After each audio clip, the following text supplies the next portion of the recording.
मध्य प्रदेश में लहसुन को लेकर एक बार फिर से राजनीति घेरती हुई नजर आ रही है। किसानों द्वारा इंदौर की चोइथरा मंडी में गेट बंद करके लहसुन की बिक्री को लेकर प्रदर्शन किया, जिसमें प्रदेश के कांग्रेस अध्यक्ष जीतू पटवारी भी पहुंचे। तो वहीं प्रदेश में पिछले कुछ महीनों से लहसुन के दाम आसमान पर छूते हुए नजर आ रहे हैं। आम व्यक्ति की रसोई से लहसुन की एक एक कलियां महंगाई के कारण कम हो गई। लहसुन का औसतन दाम 400 से 600 रुपए किलो पहुंच चुका है और किसान इसी लहसुन के लिए प्रदर्शन करता हुआ नजर आ रहा है कि लहसुन की पूर्ति करने के लिए केंद्र सरकार द्वारा चीन का लहसुन अफगानिस्तान के रास्ते से भारत में प्रवेश कराया गया और अब भारत के किसानों के लहसुन के दाम घटाए जा रहे हैं, जिसके कारण किसानों को काफी नुकसान हो रहा है। इस प्रदर्शन में प्रदेश अध्यक्ष जीतू पटवारी द्वारा भी शिरकत की गई और कई तरह के आरोप लगाते हुए केंद्र से लेकर राज्य सरकार तक मांग की है कि इसकी उचित कदम उठाएं, क्योंकि लहसुन एक मसाले के रूप में भी बिकता है, तो वही एक सब्जी के रूप में भी काम करता है। तो इसे दोनों मंडियों में बिक्री की जाए और इसकी बोली 20,000 से शुरू की जाए ताकि किसानों को इसका सीधा रूप से फायदा हो सके। मूल्यवर्ती को लेकर सरकार को पत्र लिखने का भी हवाला किसानों को दिया है।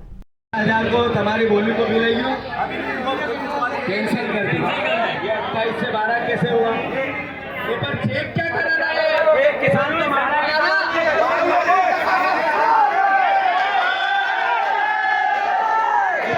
नीचे बैठिए। वहाँ उनने कहा था 3100 का धान करेंगे, नहीं किया। अभी ये लहसुन वेजिटेबल जितने भी आलू प्याज लहसुन और भी फसलें आती है, ये जब महंगी होती है तो इंपोर्ट होती है, सस्ती होती है तो फेंक दो। सही है कि गलत? ये शिवराज जी अन्याय है। और मैं इंदौर की इस मंडी से कहना चाहता हूँ कि आप लहसुन जो चाइना से आ रहा है उस पर प्रतिबंध लगाओ। और किसान बेचारा सब जगह मर रहा है, न गेहूं के दाम में से है, न सोयाबीन के दाम में से। सोयाबीन 6,000 से कब पूरा गई? सोयाबीन के 4400 रुपये लागत आती। भैया एक और निवेदन पूरे प्रदेश का करना चाहता हूँ। आप सब पवित्र लोग हो, अलग अलग विचार के हो। कोई कांग्रेस में वोट देता है, कोई बीजेपी में देता है, पर मैंने कभी कांग्रेस बीजेपी नहीं की।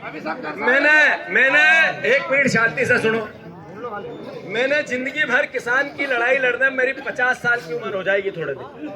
मैं पिछले 25 साल से किसानों के हित और अधिकारों की बात जहां अवसर आता है वहां करता हूं। अभी जहां मैं चुनाव लड़ा था पिछला, यही विधानसभा है। अद्भुत और अकल्पनीय सेवा करता हूं मैं, कभी आलसी नहीं करता, पर किसान की बात करता हूं। इसलिए सब उद्योगपतियों ने, बाकी अधिकारियों ने मिलकर जो मेरे साथ चुनाव में मेरे साथ अन्याय किया, ये आपकी लड़ाई लड़ने के कारण किया, पर मैं इसका पीछा नहीं छोड़ूंगा। चुनाव अपनी जगह और किसान के बच्चों का हक और अधिकार अपनी जगह। मैं इतना ही कहना चाहता हूं कि शिवराज जी को आज ही चाइना के माल पर प्रतिबंध लगाना पड़ेगा। हमने विधानसभा चल रही है मध्य प्रदेश की, संसद भी चल रही है। संसद में मैंने हमारे कांग्रेस के नेताओं को अभी कहा है कि संसद में चाइना के माल का विरोध करो, लहसुन का। और मध्य प्रदेश में अभी जब मैं बात कर रहा हूं आपसे, विधायक वहां सदन नहीं चलने दे रहे कि चाइना के माल पे प्रतिबंध लगाओ। ये आपकी हमारी जो लड़ाई है आपके साथ, उसको बताने आया हूं। अभी बच्चों ने सबने चक्का जाम किया, मैं धन्यवाद देता हूं, मैं साधुवाद देता हूं। ये किसान की लड़ाई लड़ने की आदत डालो, डरो मत। ये अभी कोई चुनाव नहीं है कल कि मैं तुम्हें भड़का रहा हूं। लड़ाई ये है कि सेना पर ठंड पड़ती है, सेना का जवान सियाचिन में रहता है, उसकी हम सब कद्र करते, इज्जत करते हैं। जब उसकी शहादत होती है तो हम सब दुखी होते हैं। जैसी वो सीमा पर ठंड में रहकर सीमा की शहादत देता है, वैसा ही स्टार्टर में तार बांधते हुए किसान जब करंट में मरता है तो उसकी भी शहादत होती है। सही है नहीं है? अरे किसान लोगों के पेट भरता है और जवान सीमा पर देश की सेवा करता है, दोनों एक जगह है। ये सीमा के जवान से खेत का किसान कम है ही नहीं, तो उसकी लड़ाई लड़ते सीखो। ये पार्टी विचार, इससे ऊपर आओ। और मैं फिर से आप सबको आग्रह करता हूं, मंडी के अधिकारी सुन ले, ये आपका मिली भगत का खेल बंद करो। ये व्यापारियों को इशारे इशारे में समझा के सस्ता मारा।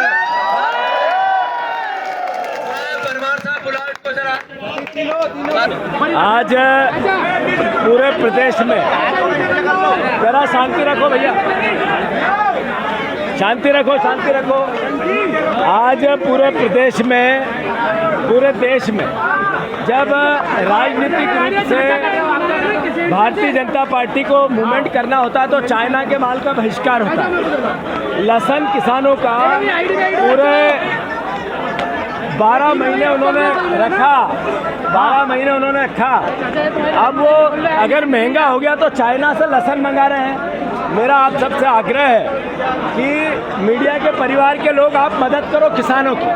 जो किसान पुत्र कृषि मंत्री है वो जब राजनीतिक वोट लेना रहता है शिवराज जी को, तो चाइना के माल का बहिष्कार करो या पीछे के रास्ते से लहसुन वापस देश में लेके आ जाओ।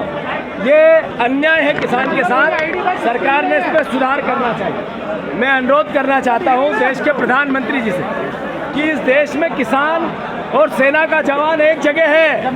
खेत का जवान किसान है और सीमा का जवान देश का सैनिक है। आप इसके साथ अन्याय मत करो। मध्य प्रदेश में देश में किसान कर्जदार होता जा रहा है। लगातार किसानों ने आत्महत्या का ग्राफ बढ़ गया। आपने भारतीय जनता पार्टी की यह सरकार बनाई जिसमें मोदी गारंटी दी और कहा हम 2700 में गेहूं का दाम देंगे, आज तक क्यों नहीं दिया? आपने कहा मैं 3100 धान का देंगे, क्यों नहीं दिया? 6000 आप महाराष्ट्र में सोयाबीन की बात करते हो, वोट लेना है तो, और फिर मध्य प्रदेश में 4000 में 3800 में सोयाबीन बिकती है। यह अन्याय है कि नहीं है? मध्य प्रदेश में जो लहसुन है इसको ऐच्छिक किया जाए, जो सरकार भी बेचे, किसान को तय करना है कि वो सरकारी बोली में जाना चाहता है या दुकानदार के पास जाना चाहता है। ये निर्णय क्योंकि महंगा माल है। तो मैं मोहन यादव जी से फिर से आग्रह करता हूँ आप इस पर संज्ञान लें और किसान के हित और अधिकार का ध्यान रखें। कांग्रेस पार्टी किसान को लेकर गंभीरता से प्रदेश की जनता से कहना चाहती है आपकी हर लड़ाई लड़ेंगे। ये वचन पत्र में जो बातें कही बीजेपी ने पूरी नहीं करेगी तो सड़कों पर किसान के बेटे भारतीय जनता पार्टी को चैन से नहीं सोने देंगे। धन्यवाद।